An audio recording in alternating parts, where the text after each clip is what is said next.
So this video is going to try to combine three really big ideas.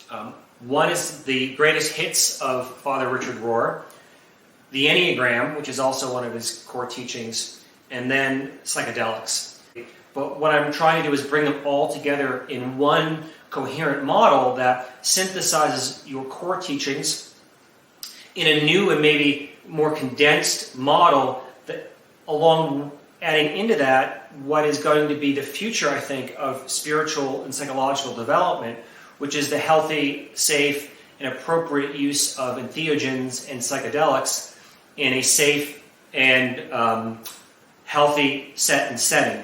That when we put all these different, very powerful tools, Richard's teachings, the Enneagram, and psychedelics, into one umbrella bucket, we can actually supercharge all three of those things. Let's just jump into it. So let's start by summarizing some of the greatest hits of Richard Rohr. Again, we're gonna spend most of our time in this video. It's gonna be long, so grab a cup of coffee and hang in there with me. Be patient. I beg for your patience. This is not going to be terribly professional. It's going to be a little bit just pulling it together. But the Enneagram, then we're going to look at Falling Upward. This is where we're going to spend most of our time. And then once we get this sort of mapped out under this new model, we can wrap in the Son of Jonah, the men's rites of passage, Illumin. Maybe I think the folks at Illumin could find this very useful to supercharge their work as well. The wisdom pattern will be very obvious. We'll just touch on that. And then, of course, we're going to bring it all into Universal Christ, which is Richard's magnum opus. And then we're going to add up all those categories. So that's where Richard's teachings leave off. I'm going to add on to that my own experiences with psychedelics. And particularly, we're going to look at the Psilocybin category, MDMA, and then 5-MeO. So that's our goal in this video, and let's see where we can get started. But first we need to come up with a model that can hold all these different ideas. And so a model that I've been working on is trying to understand how the ego is formed, and why it's necessary, and then most importantly, how do we release it in a spiritually healthy manner so that we can get to divine union, moksha, liberation, the beatific vision, enlightenment, whatever your tradition wants to call it. That state of that unitive vision of seeing as that all is one, and how do we live in that space of radical compassion, forgiveness, and acceptance. So you have to sort of play a little thought experiment with me.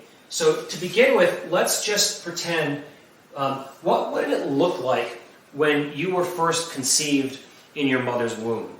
Now, when the first flickers of consciousness sparked on, whenever that was, who knows, what was that experience like?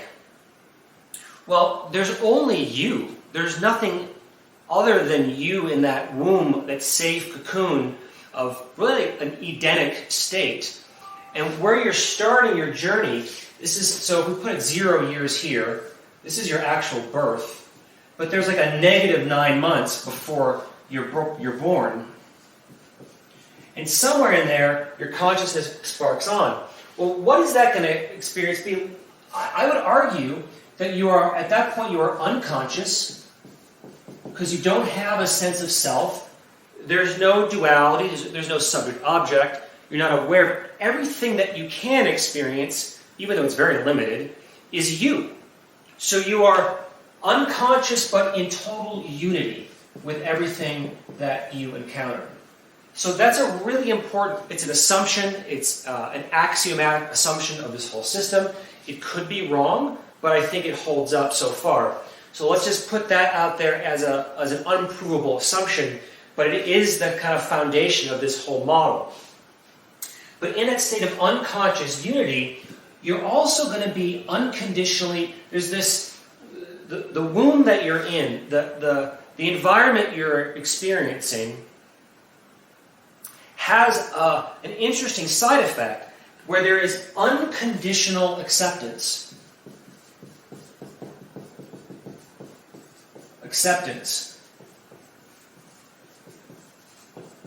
Of you. everything in your environment is there to support you. And in fact, you're going to have unconditional acceptance the moment you're born into duality, and you pop out into the womb. You hit this sort of rather traumatic moment when you're born. It's like, so surprise. This is going to be a very non-dual experience, right? So this is non-dual in a way, but you're not conscious of it. So it's very, very limited. But then you're born. Okay, you pop out and surprise. There's more than you. You're not the center of the universe. There are other things that exist. It's not all you, which is not always fun realization. But that realization that it's not all you takes a long time to really kind of crash home and to be internalized and integrated. But your birth is sort of a fall, right? There's this, we'll call this the fall from grace, right? Metaphorically. If this is Eden, right? This is going to be bliss, a kind of bliss. There's also a deep innocence in this state, and there's this unconditional acceptance of you. But your separation, so this is kind of a key metaphor to keep in mind. When you're born, the physical separation between you and your mother is most dramatically symbolized by the cutting of the umbilical cord. Right? That's kind of when the whole process is really said and done, finished and over. But you need a really sharp knife to cut that umbilical cord. However, your psychological codependence on your parents that process takes time. There's a long period of individuation and separation between your consciousness, your sense of self, and your mother, your father, and your caregivers and the world around you. And that's going to lead us really quickly into the Enneagram. Because that separation from, say, 0 years, and I'm going to say to 10 years, this is like a 0 to 10 year time frame-ish, right? Who knows exactly where it happens, is this maturation process of psychological separation.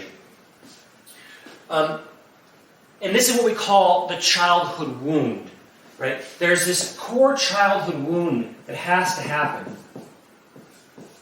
to separate your consciousness, into an ego container.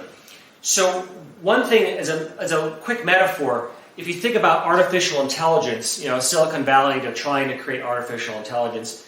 And one of the things that they seem to be bumping up against, one of the limitations of creating consciousness, is that for something to be self-conscious, it needs a container. So you have to put your AI into a robot. You have to have a physical boundary within which that consciousness can say, this is me, and this is not me. And that's what your physical body does when you're born. And that's also, so that creates the physical container, but we also need a psychological container, and that's what the ego is. The ego is, I think, in part, I'm not limiting it to this, but it's the container for your consciousness. So there's that sense of self and that sense of not self, I and thou. Right. But so where is that taking us? Where is this fall taking us? Where it's taking us to is to a point of conscious separation.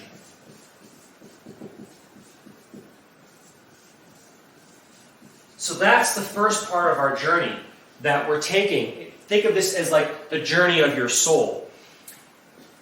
And here's another quick sidebar. I think this model works really well to describe the journey that every soul is trying to go on when it comes into human form. But there's an old adage, as above, so below. So I suspect that this model will help you understand the journey of an individual soul.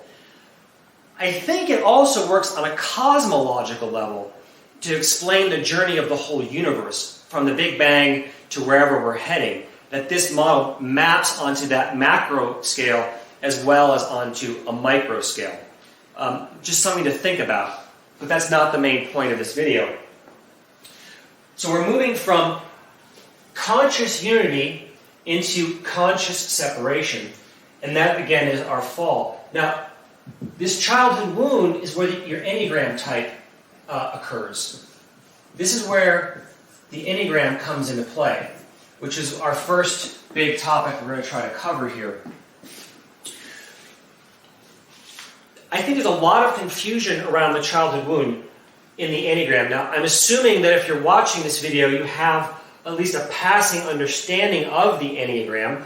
I can't explain all of it here, so hopefully you have some of these tools under your tool belt already. If not, my apologies if I'm going a little too fast. But this childhood wound never made sense to me the way other Enneagram teachers explain it. And I'm going to try a different model, because this wound is necessary to trap your consciousness in that ego shell, and everyone has to have this childhood wound. It's absolutely necessary. And because you're starting from this Edenic state, this blissful state of innocence, where everything's all about you, and everything is unconditional acceptance of you, positive emotions won't work to cut you off, to create a psychological scalpel that cuts the psychological umbilical cord of codependence between you and your parents, and particularly your mother, but all your caregivers, mother and father. And so there has to be a wound, a sharp, painful knife that makes that final severance that creates the conscious separation for self-consciousness to form. So only sharp, negative emotions are going to do it. That's the only thing that's going to cut you off and allow your consciousness to develop. Because positive emotions will just reinforce your Edenic starting point. So what are the sharpest and most painful emotions that you can experience? Well, the sharpest ones are going to be anger, fear, and shame. Now, if you know the Enneagram, those will pop out at you already. But what's important is that when these negative emotions get delivered to us through a very specific delivery system. These knives that cut us off the psychological umbilical cord, they come in the form of our first no. Like, it's the first no's that are what begin to break off this unconditional acceptance of you into, and this is kind of quite painful, and this is why the journey of your soul is quite difficult. We're moving into a space of unconditional rejection of you. And this is what we call the dark night of the soul. Dark night of the soul. We could also call it the belly of the whale, which is the sign of Jonah.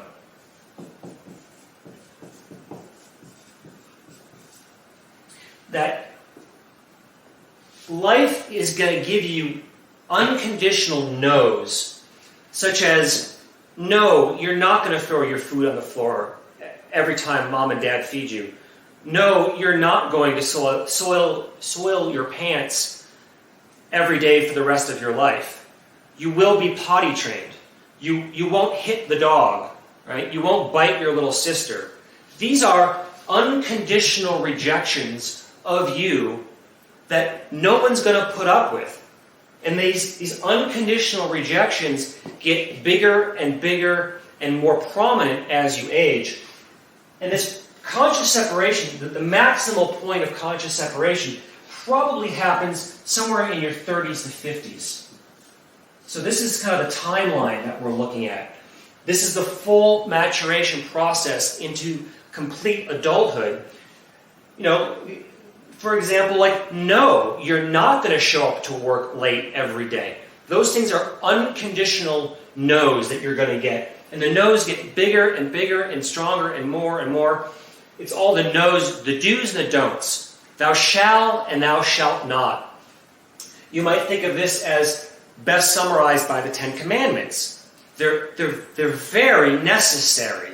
They have to happen. And if they don't happen, you're going to remain a feral and nasty creature that no one wants to love or hang out with or spend any time with, right? Or you're just going to end up in jail, or you're going to end up in an insane asylum. So they're necessary that you get these first no's. Now, the question is, which one of these three forms do you get the no in the form of? Particularly your parents, do they deliver those no's with anger? It's not just your parents. It's just reality itself is going to deliver these no's to you. And it's sort of random. It's your environment that you're born into will determine whether you get the no's through anger, through fear, or through shame. And these are the core triads of the Enneagram. So let me draw that over here if I can. I wish I gave myself a little more room. I'll have to squat down a bit. But if this is the Enneagram, and here's another really big breakthrough on the Enneagram. I want to take a sidebar to mention this point.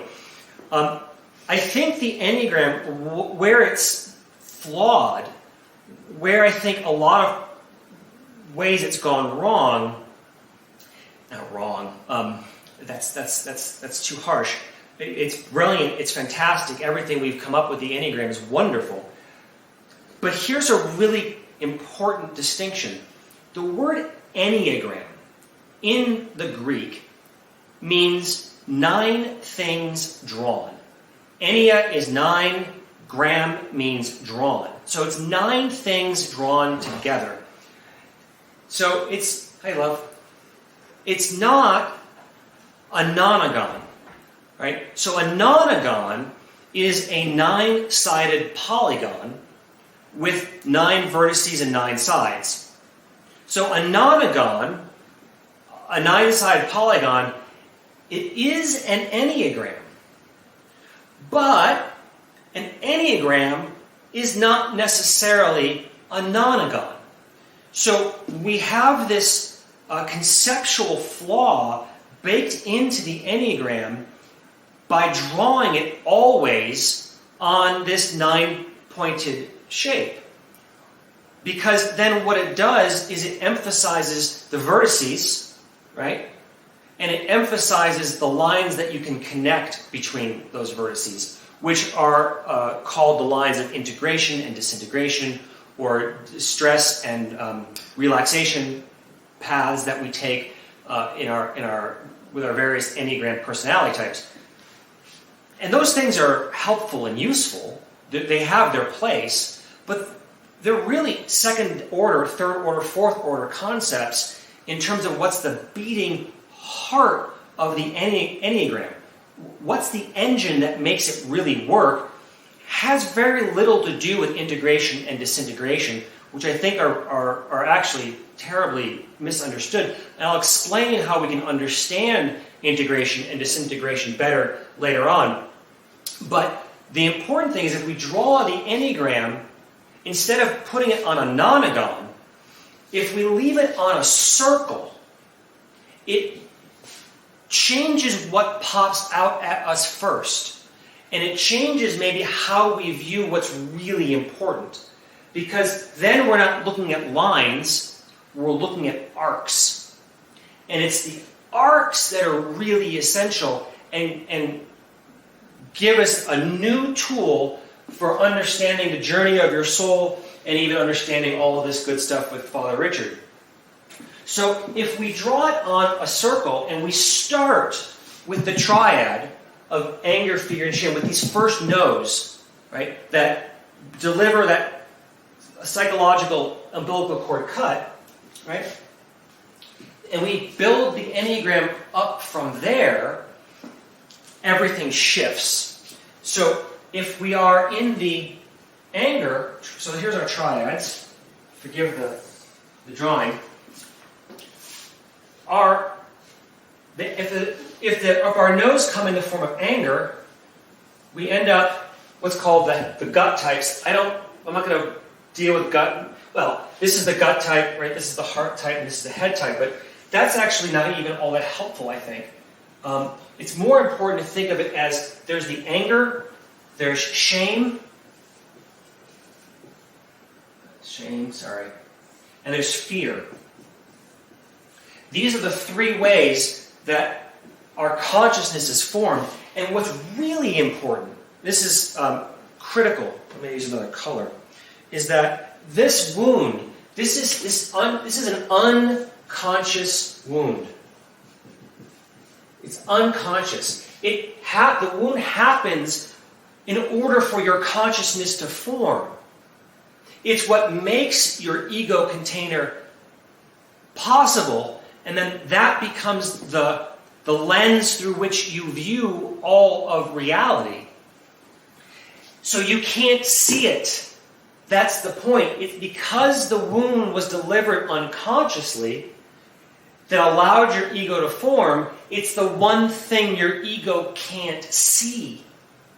So it's the driving engine of everything you do, and it's the one part of your personality and your ego structure you're completely blind to unless someone points it out. It has to be reflected back to you externally in order for you to begin to see it. Okay, now, so anger, fear, and shame, these are the things that form our ego container. But there's three ways that you can process these three negative emotions. So if we're in the, I'll try to color coordinate a little bit. If we're in the anger triad, we can process that anger. The anger will cut us off into our Enneatype in one of three ways. We can externalize that anger. And if we externalize the anger, we get the Enneagram type 8. Right? And what that does, what this anger does, is it creates a core fear. And the core fear of the Enneagram type 8 is being harmed. And that's why the type 8, we call this the challenger. Because they're afraid of being harmed, for them the best defense is a good offense. So they're pushing out against the world, challenging everyone and everything they see as a way of self-protection from this fear of being harmed. And that's their basic ego container. The other way we can do it is we can internalize the fear, or internalize the anger, and that creates a core fear in the type 1, which is of being bad. Their anger goes inward, and they're self-critical and self-judgmental, and just they're always judging themselves, and it's a terrible place to be. And then they're also judging everyone and everything else. But the judgment of being bad is mostly directed inward, and that makes them into the perfectionist. Okay?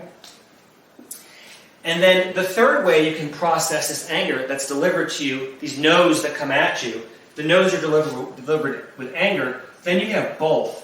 If you internalize the anger and you externalize the anger, it's coming at you from all directions. So it's ripping you apart, it's pulling you outward, it's pulling you inward, and it's just, right? So for the type 9, right, their fear is a loss of wholeness. And so they become the peacemaker. Now, that doesn't mean they're peaceful inside. What that means is they're they don't like conflict because they're basically sitting on a nuclear bomb of anger that they don't want to ever tap into because it will blow them and everything around them apart. So they're very careful to be really chill, really relaxed, and try to create peace all around them. Peace, peace, peace, peace, peace, peace. Problem with the 9 is that that peace does not necessarily bring harmony.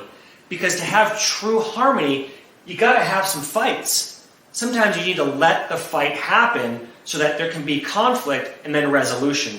And so the peacemaker never gets to the conflict, so they never get to the resolution, and so nothing gets solved, and they end up being very, what we classically call their cardinal sin is sloth. So they're just kind of like, blah, right? Okay. And another quick sidebar, one other advantage to thinking in terms of arcs rather than lines of the nonagon is that if you're a perfectionist, you're not at a point. You're not at point 1. You're on the arc of the quadrant 1, right? You could fall anywhere on this arc, and you could even travel along it back and forth, depending on where you are in your life journey or the events of the day. So when we think about wings, right? It's like, well, if you're 1 with a bit of a 9 wing, you're kind of more on this side of the 1 arc. If you're 1 with a 2 wing, right, then you're a little more towards the 2 side of the arc. It's like which one you have a little bit more flavor of. And then the neat thing about a circle and arcs is that there's an infinite number of points on this little arc. There's space on the arc of type 1 for every possible combination of type 1 or 9 or 8. So it's not like, oh, all 1s are like the same, which is kind of what you conceptually are just kind of fall into when you draw this on a nonagon. All right, so let's just kind of go quickly, and then I want to get to these other ideas. Let's just wrap up now we can take the same pattern, right, and we can apply it to all the other Enneagram types, right? So if we're in the shame category, right, and I'll just kind of abbreviate here, right, type 2s, right, what they do, I don't want to stay with red yet, they're going to externalize their fear, and their fear becomes being unloved, unlovable, right? So their shame, they have this deep shame about their very nature of their existence, and they're trying to assuage this fear of being unlovable by going out into the world and helping everybody they can. So they become the helper. But they're not really trying to help anybody. What they're trying to do is to help others so that those people will take that generosity and flip it back towards the 2 and flood them with positive emotions of love and acceptance and like, you're good, you're lovable. We love you because look at all the wonderful things that you've done in the world to help other people. But that gets them in all kinds of trouble. And we can talk about that in greater detail. Then, of course, I'll come over here to type 4, right? And they're going to internalize their shame. And that creates a fear. Their core fears of not having a unique identity. Right? So, and that's why we call type 4 the individualist.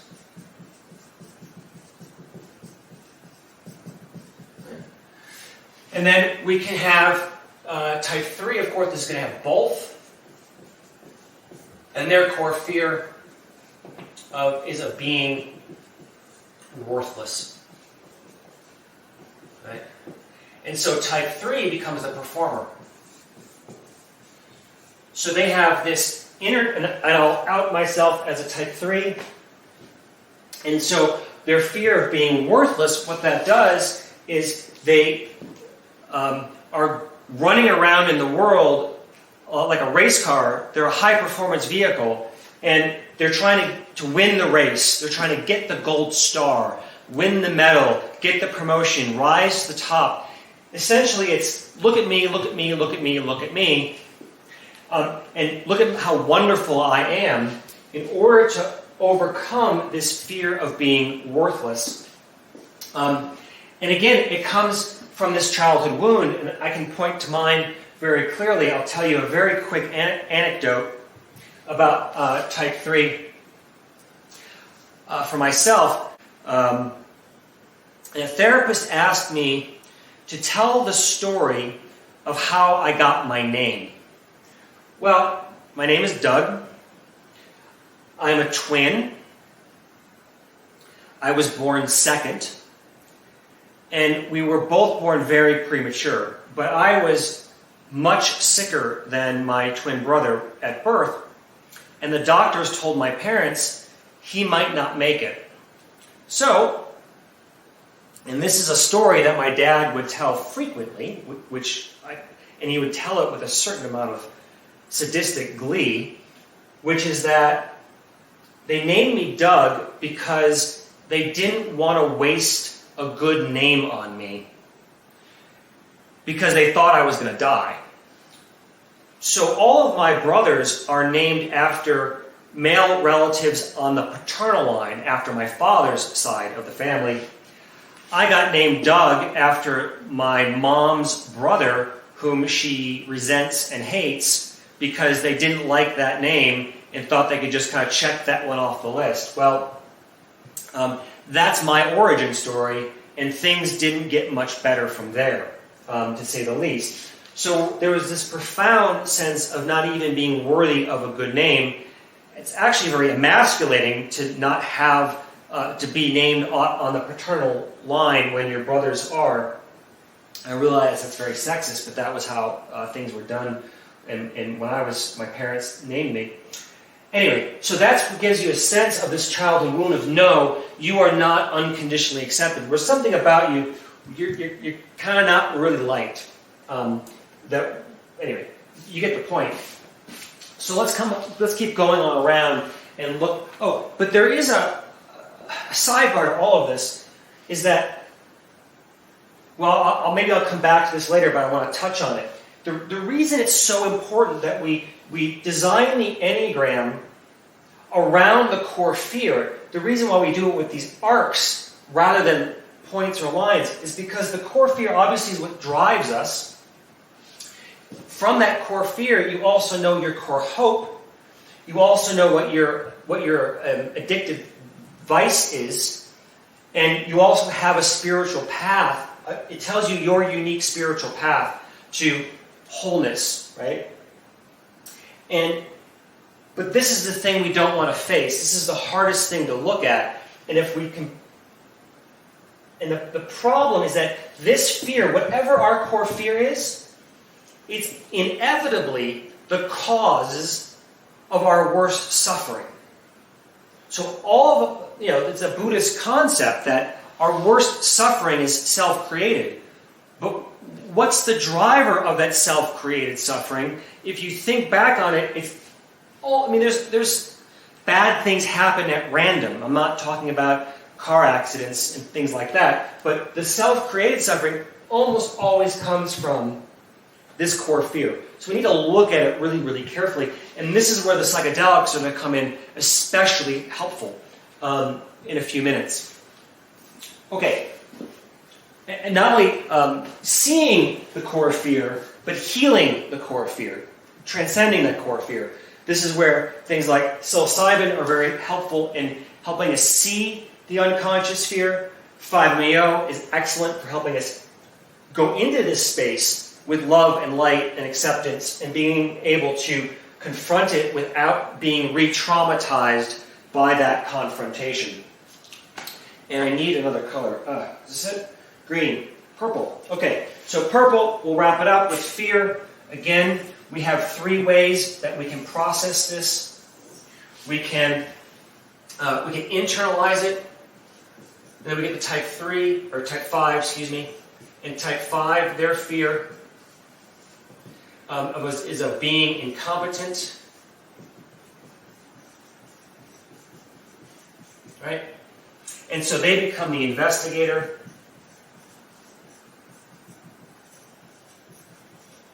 So the investigator is looking out into the world, trying to gather knowledge, data, information, to be really, they're trying to assuage this fear of the world. They're basically terrified of the world, so they retreat into themselves, and they retreat into their knowledge, into their books, into whatever thing they're into, to try to feel really competent in something, as if that's going to protect them from the vicissitudes of life. And they actually retreat into that. It can be very, very damaging if it's done, well, any of us, if we indulge in our greatest fear too much, becomes very damaging. And of course, at our height, every type is wonderful. At their worst, every type is quite tragic. So there's no good types, there's no bad types, but 5, that's what they do. They retreat into themselves to try to be competent in something, as if that's going to solve the problem. And then we'll come over to type 7. And type 7 externalizes their fear, and they fear being in pain. They fear pain or privation. And so what that means is they become the enthusiast. They're like, oh boy, what's next? Oh boy, oh boy, oh boy. They're really fun. I love 7s. And, he's so enthusiastic about everything. Like, what's next, right? Because he's always planning for the next thing, the next thing, the next thing, because they don't want to be in the present moment, because in the present moment, they might have to face their deep pain or privation. And to take for parents out there and teachers, there's this sense of like, oh my God, I'm wounding my child. Well, I've created their Enneagram type. Like, well, what did I do wrong that he's a 7? What did I do that he's so afraid of being in pain or privation? How did I fail him as a mother? And the answer, I think, to this particular scenario is that she didn't do anything wrong. I suspect, although I don't know, where his Enneagram type 7 comes from is that when he was an infant, he was born with very severe food allergies. So he was born with celiac disease, so he can't have wheat or gluten. He was born with a dairy allergy, and he was born with an egg allergy. So he was in pain and privation at the very beginning of his existence, and there was nothing anyone could do about it. So he got this radical no. No, you're not going to be nourished by the food you eat. No, you're going to be going hungry when you want something. No, the God of your father and the goddess of your mother, these seemingly omnipotent beings, aren't doing anything and can't do anything to relieve your pain or privation.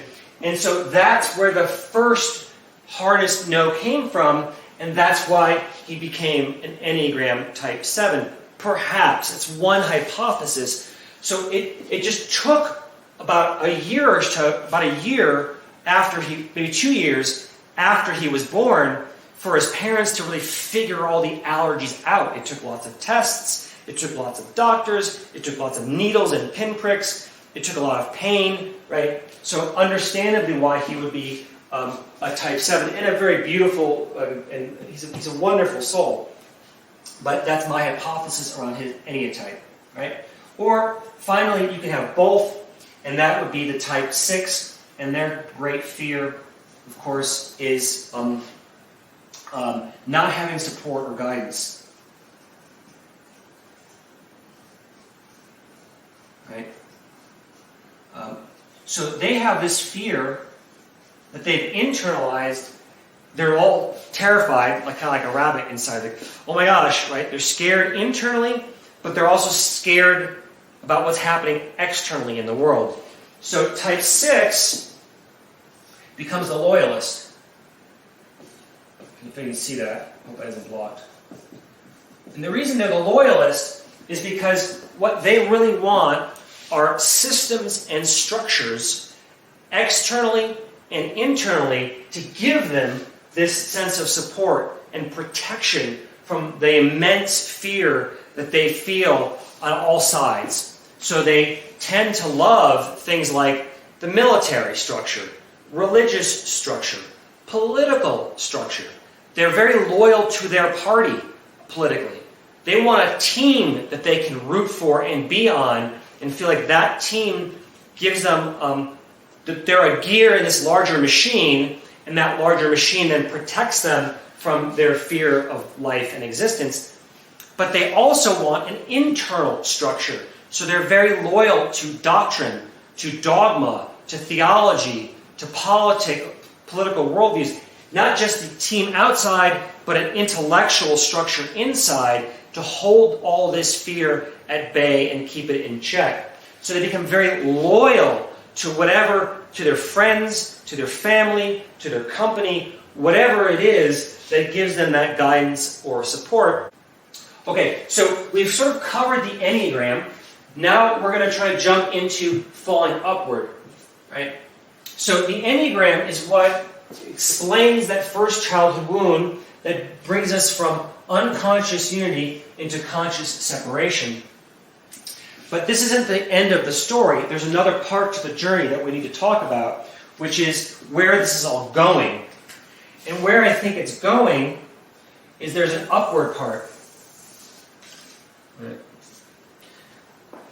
That this is the fall, this is the upward.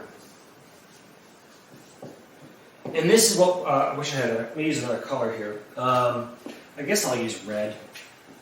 Right? So if we could draw a line right down the middle of this graph, right? We might call this what Richard Rohr calls the first half of life.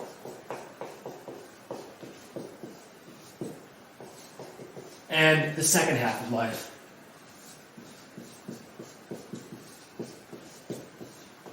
Right? So what happens is we keep getting these no's, we keep differentiating ourselves from everything that is, and then we get to this point of maximal separation. And the point of maximal separation is what we call the dark night of the soul. This is, and also the sign of Jonah, right? It's the belly of the whale. There's this birth, there's this symbolic death, and then there's a resurrection, right? So Jonah, when he goes, what does the whale represent in the sign of Jonah? Well, the whale is the biggest, darkest, nastiest beast that you could conceptualize. What does that beast do to Jonah? It swallows Jonah. That's bad. Then, to add more misery to it, the whale dives down to the bottom of the ocean, to the deepest, darkest parts of your unconscious mind, and leaves Jonah there for 3 days until he learns something, and then it pops him out on the other side. And so, another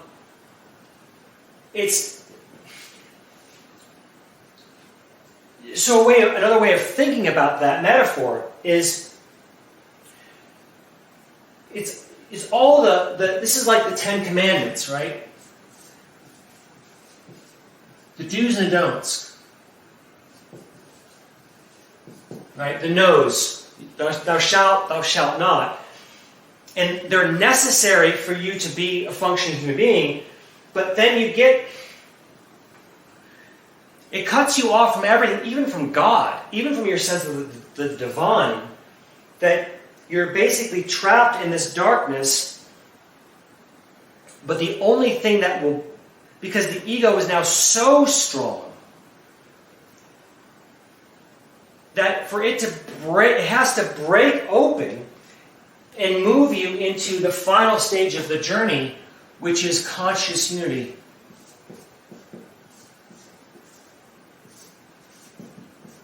This is the goal we're trying to reach.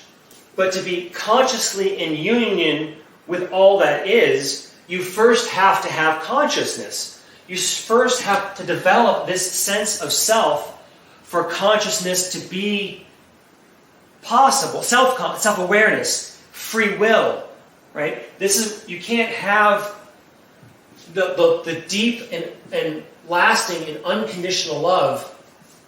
This brings you to unconditional love. This brings you to unconditional forgiveness.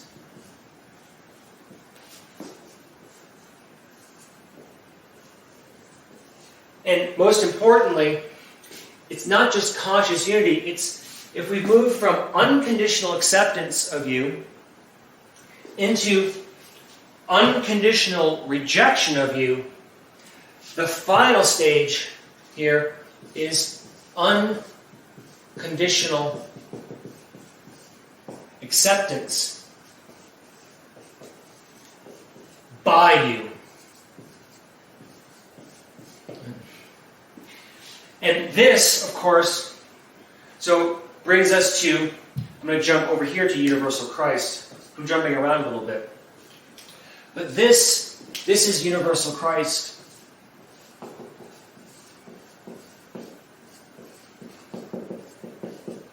Right? That's the goal. To be consciously in union with everyone, everything, everywhere. To see yourself as a fractal piece of God. Right? You're a fractal piece of the divine, of all that is. You are not separate. You are not independent. You are interdependent with all of reality. And this is where our religious systems, our religious traditions are trying to get us to. And let me just jump back to the MROP really quickly. So going back to the greatest hits of Richard Rohr, what I think he was trying to do with the men's rites of passage in part is help people with this transition. That we need rites of passage to pull us through the dark night of the soul. To pull us through this to face this childhood wound, which is unconsciously delivered.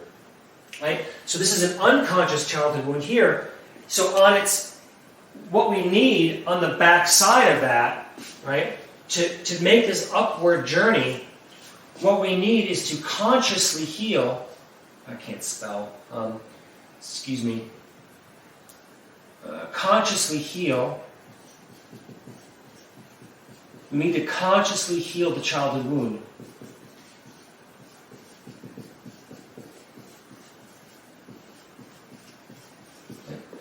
And that's what our rites of passage, which we've lost in Western civilization, which might account for so much of our struggles in Western civilization. Indigenous communities have done a much better job of maintaining these rites of passage in general. So again, moving us through the fall through. This is Eden over here. We might call this hell, the darkest space you can imagine. And then we're trying to get up here. We may call this heaven. Right? But it's not in the afterlife. These things are not, when you die, they're right here and now. There's only the eternal now. What happens when you die? Let's leave that up to the divine mystery. But all of these metaphors of heaven, of hell, of birth, of death, of resurrection are designed to help explain the journey of your soul right here, right now. And it's and I could expand on that ad nauseum. Hopefully that metaphor at least kind of explains itself a little bit. All right, so we've got the men's rites of passage. Let's just talk quickly about the wisdom pattern. Let me change colors if I can. I wish I had a green one. I'll go purple. Right? So going back to the wisdom pattern, this is order. Right? We start in perfect order. Everything's in unity, unconditional acceptance of you. Then we fall into disorder. Right? And then this is the ultimate reorder. And the important thing about this pattern, I want to put a big caveat on this model, is that, first of all, it's a model, and all models are flawed, but some models are useful. Hopefully this is a useful model. Also, I'm drawing this as a smooth curve, which of course it never is.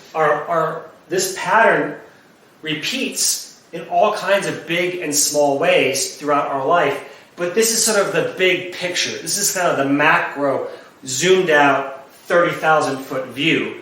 No one has a smooth ride of it, let's put it that way.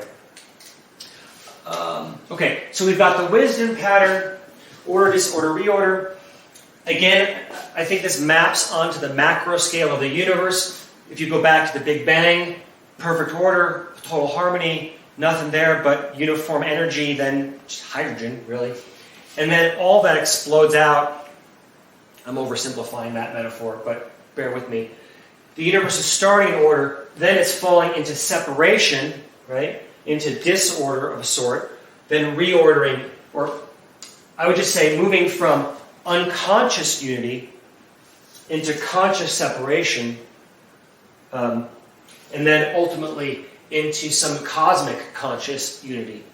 I suspect that might be something that, like what's happening on a macro scale, but that needs a little more work. All right, so we've covered the Enneagram, we've covered falling upward, right? This is the fall, right? This is the upward. We've covered the wisdom pattern, we've covered universal Christ. All right, so let's bring it all together with psychedelics. So why are these helpful? Well, psychedelics means mind manifesting. As Jung said, until you make the unconscious conscious, it will direct your life and you will call it fate.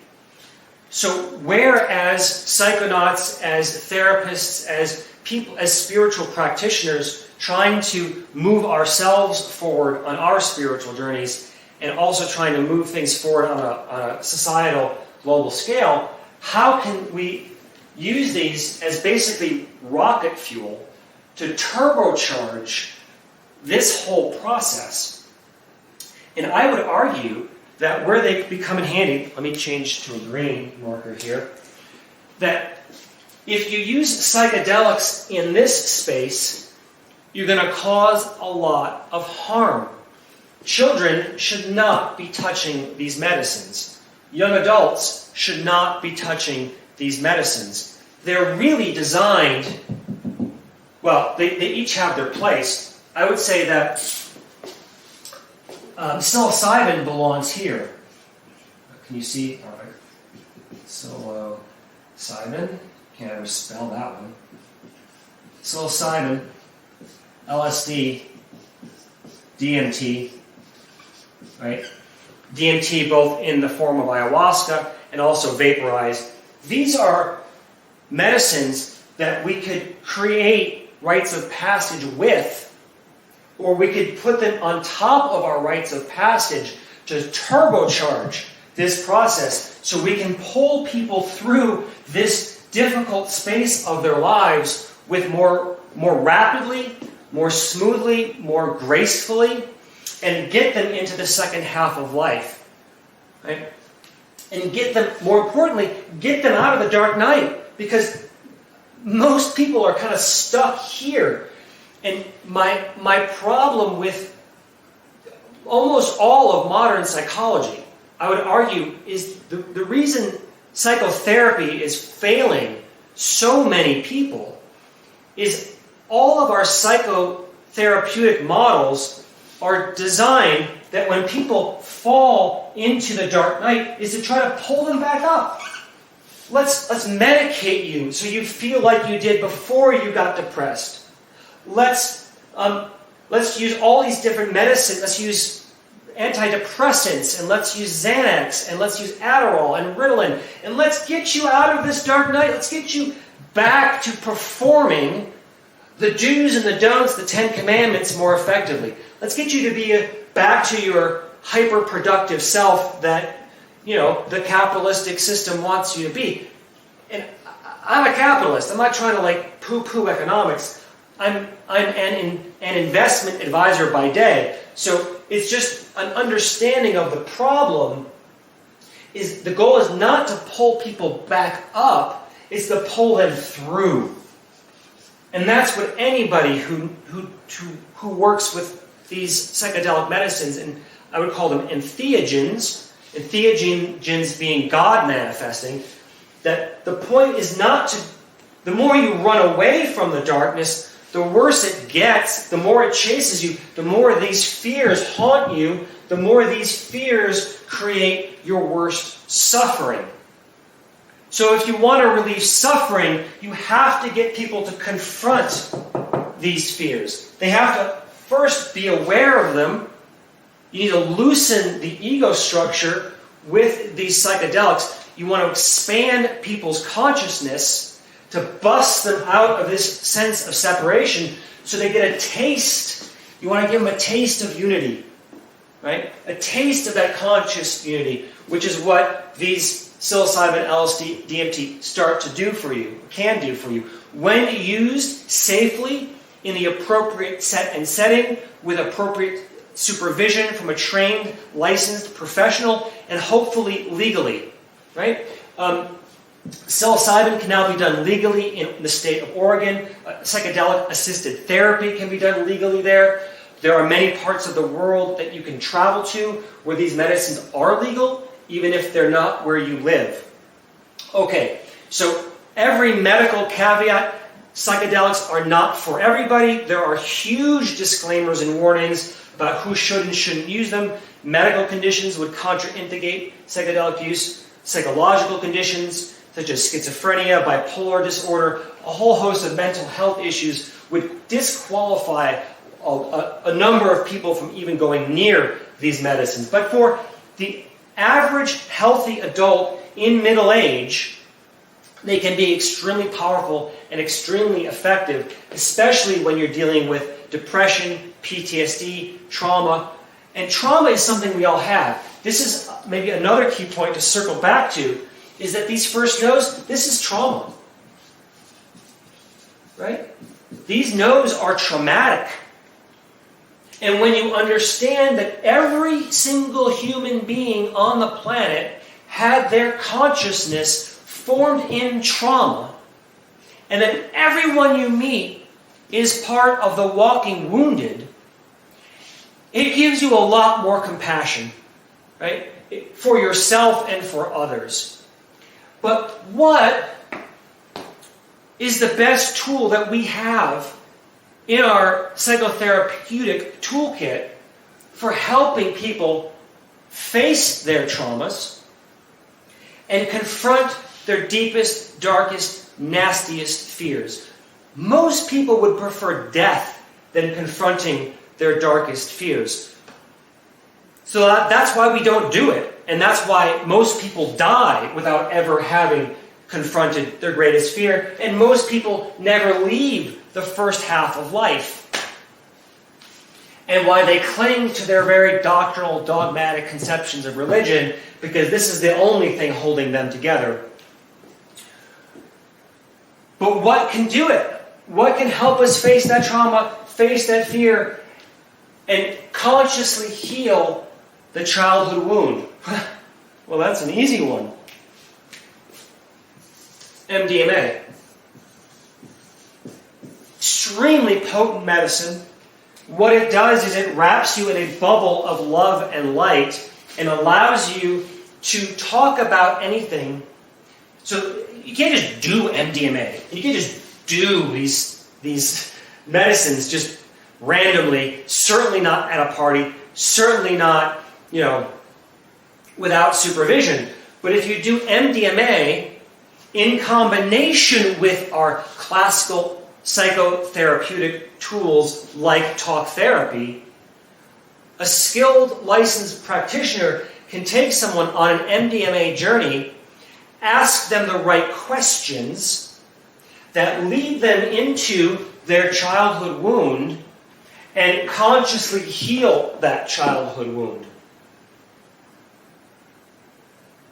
So we have a powerful double threat, well, triple threat. So we're going to use psilocybin as a rite of passage to help people loosen their sense of separation, connect to a conscious unity, use MDMA to help them walk into their darkest traumas and childhood wounds and heal it.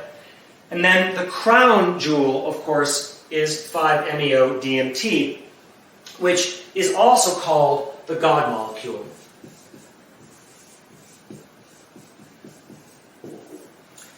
So what the God molecule does is it gives you, it rips out your ego, and it basically moves you into a total state of non-duality.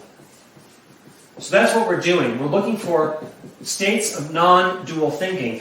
Everything over here is duality. Right? We kind of started in non-duality in our unconscious unity. We're moving into duality, into the dark night of the soul, and then popping out and trying to get to the ultimate state of non-duality, which is conscious unity with everyone, everything, everywhere, all at once. That's the experience you can have on 5-MeO-DMT. It's truly a miraculous medicine. It's not an easy medicine. It's not a fun medicine. It may be the most difficult thing anyone will ever do in their lifetime. It certainly was the highlight for me spiritually. I was a monk. I was a Benedictine monk for 20 years. And I tried all the traditional routes. I left the monastery after 20 years completely broken, completely disillusioned by monastic life. And that's when I first encountered psychedelics. And I started with psilocybin, and I would say I got more spiritual insight, more spiritual satisfaction, meaning, and connection to God on 5 grams of psilocybin than I got from 20 years in the monastery. Now, my monastery was very dysfunctional. It wasn't very healthy, so that probably had a lot to do with that problem. But I did leave very, very broken, very traumatized. And yeah, so these things help. And this is what I was always looking for. I was always looking for this sense of Christ consciousness to connect with the divine. And one of the reasons why I didn't make much progress in the monastery, spiritually, is I think because of the fundamental fallacy of Christianity. The fundamental fallacy of Christianity is that God is out there. Right? God is something you pray to. Christ is something you worship outside of yourself, and you externalize all of your conceptions of the divine, where what psychedelics will show you very quickly is they will force you and help you make that inward turn to find God inside of you. So you reach the state where I no longer live, but Christ lives in me. This is what our religious traditions have been trying to get us to for all of these millennia. That's why we take the sacrament of communion, of bread and wine, through the somewhat dubious claim of transubstantiation in the Catholic faith, because it's trying to tell you, you're now eating the body and blood of Christ, so you now are the body and blood of Christ. But it's very hard to experience that on your own, without some help. Some people can do it. I've met Richard Rohr got there without psychedelics. A good friend of mine, Henry Schuckman, who's a Zen master, he got there without psychedelics. I didn't. And I don't think I ever could. And I think part of the reason is it depends on how much trauma you have. Right? It depends on the shape of your childhood wound. Right? Some of us are just so damaged that turning inward is just, it's sort of not an option because there's too much pain there. So why would you want to look there? You got to go through. So think of your ego. Think of it kind of like this. I'll shift colors again. Think of your consciousness like an iceberg, right? Think of it like an iceberg, and it's who knows how deep it goes, but it's bobbing along here. Here's the water of reality, and up here is your conscious mind, which is the tip. Then there's your subconscious mind, which is like all of your memories that you could access if you wanted to. They're not at the forefront of your brain, but you can snorkel down and pull those up kind of whenever you want. And then deep, deep down, this is your unconscious mind. And this is where all this trauma sits. And this is where all your shadow resides. This is where all your deepest pain resides. But below that, this is the ground of well-being.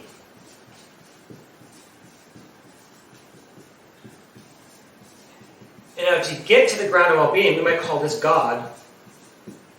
To get here, you gotta bust down through all these layers. And you gotta bust through all this unconscious trauma. And who the hell wants to do that? Nobody. So the only way we end up doing it is if we get into the dark night and we realize that there's something down here that's killing us. That this trauma, this unconscious wound, is again the source of so much suffering that we're finally willing to bring it up to the surface. But what's great about psychedelics is they basically let you wrap your consciousness up, dive right down into all this mess, and have a good look and explore it. And then coming back to 5-MeO, what it does is it just pushes you all the way right down into here.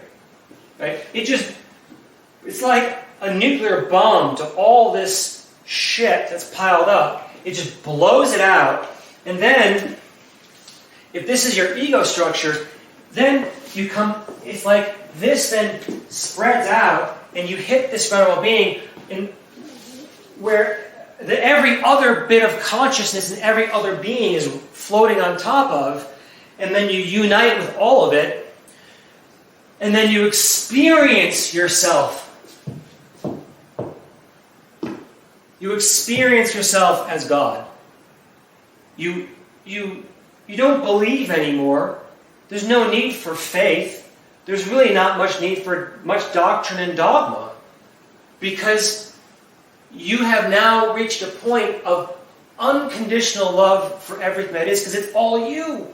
You've experienced yourself as that fractal piece of the divine that has infinite fractal depth and infinite fractal expansion upward into everyone and everything. And then you have unconditional forgiveness, because there's an unconditional acceptance by you of all of reality as it is, without your ego projections on top of it. And then maybe there's one last thing I want to throw on top of this model. I think I hit all my big points, but there's two more I want to jump into, and then I'm going to make one last shift, which is, when you get to this point, it isn't that you are just blissed out and navel-gazing now. There's one last step, which is kind of, in some ways, the hardest, which is it leads you to universal responsibility. Did I spell it right? Yeah, it's responsibility. S or C? Alright, doesn't matter. Okay, you are now universally responsible for everyone, everything, everywhere. This is like the Bodhisattva vow. It's all one. But not only do you have universal responsibility, you also understand the concept, the Buddhist concept of universal suffering.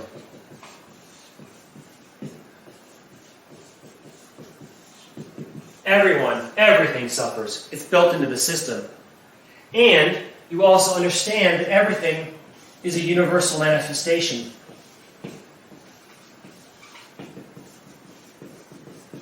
It's a universal manifestation of the divine. Everything is a manifestation of God. And God is suffering in us, through us, with us, as us. And that's the root of compassion, right? This is where all our compassion comes from. And compassion means literally to suffer with. And God can only have compassion for us if God is in us and suffering with us as us. And we can then we see the universal suffering, we see the universal manifestation of the divine everywhere, and then that we're a part of that and we take our share, our appropriate share of the universal responsibility to try to heal the world around us as best we can within our sphere of influence. All right, final thought here, and then I'm going to come back to I'm going to do like a little bonus round with the Enneagram in a minute, which is that this system, what's really fascinating about it, and I won't go into all of the details here, but the core ideas I've expressed in Christian terminology because I'm using the works of, obviously, Father Richard. But the really interesting bit is that with just a little bit of creativity, this app, think of this as an app, as an idea. It maps onto every other world religion. We can repurpose this model, and instead of laying on top of it the Christian themes of death and resurrection, of crucifixion, redemption, we could just as easily map onto it Buddhist principles, Hindu principles, Jewish, Islamic. Every world religion has these themes in it. They have to. That's why they're religions. If they didn't touch on this core element of what it means to be a human being, they don't work. They're just not functional. And so they don't survive very long. And they don't gain widespread popularity unless they are working on an unconscious level to address the core basic desire of the journey of our souls. Okay, let me pause there and I'll do a bonus round on the Enneagram in just a minute. Thanks for your attention.